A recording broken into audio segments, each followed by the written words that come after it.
Quick update on the supply situation in the Malayan module. I've learned a bit more about what's going on. I'm quite happy with what we were saying for the Japanese logistics network, apart from the fact I said that you get one logistic point arriving every turn. That's not true. It's one logistic point arrives every month, which is 2 turns. The same applies for the Allies. They get a logistic point at Singapore once a month. I discovered that a logistic point actually breaks down into 20 general supply points, not 3. That's me not reading the full chapter and only reading the parts that I thought were relevant when I was looking into general supply and offensive supply. I've also learned that a supply terminal and a quartermaster unit become operational when they're flipped over to these operational sides, and that they're actually called emplaced in the manual. Might be, would have been better putting EMP on it instead of OP, but it doesn't really matter. When you flick them over to the other side, the supply terminal loses some of its capacity, but it can be moved by this quartermaster unit, which has a road rail movement of 20, but it can also be moved by sea if necessary. Right, we learned that the unit that's doing the amphibious assault is automatically in general supply, and it's automatically in offensive supply for the first turn. Now, offensive supply, the difference is between that and general supply is if you're in general supply, your combat effectiveness value is multiplied by 0.75, so you're not fighting at full strength. So to fight at full strength, you must be in offensive supply.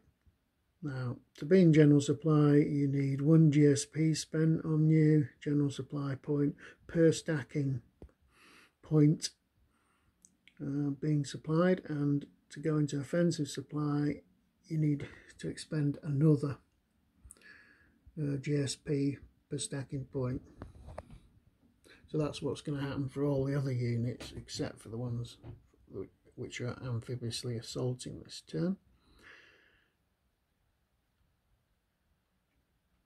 Right, we've looked at the Allied units, and even conducting supply through a rail supply network, still not able to get anyone past this point here where I can project general supply along this rail line here from the logistic point and implied GSPs here to put them into general supply. Now, the rest of these units up north I've marked as being isolated, which is the U1 marker. There's another marker where you're not isolated, but you're unable to generate a supply line to any sort of supply source that's actually in existence. That's probably not worded very well, and I'm not going back on that. So when you're actually in unsupplied status or extended mode, the extended mode is when there is a partial supply line, but it reduces your combat effectiveness.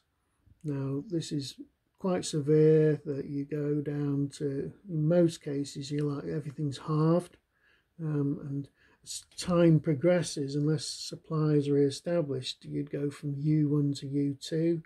A U2 status would mean your combat effectivenesses are all quartered.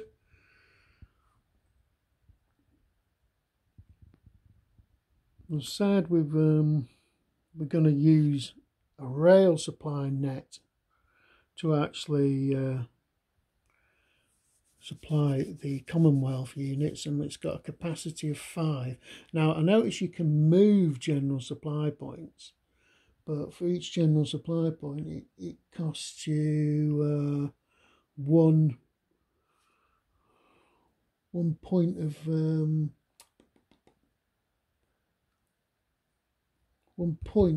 GSP. Sorry, I'm getting confused now.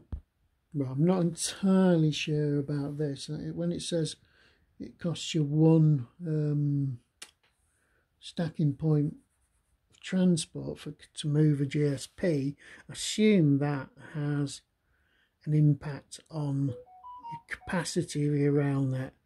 Because the rail net capacity here is 5, and that's based on the number of rail marshalling yards, which are where rail hexes go through a major port, major city or minor city.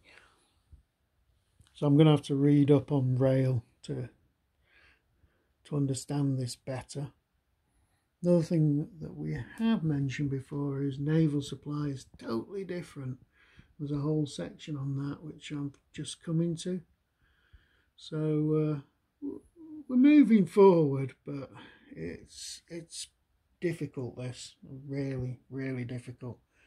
It's just a shame there aren't any other sources for a lot of this on YouTube.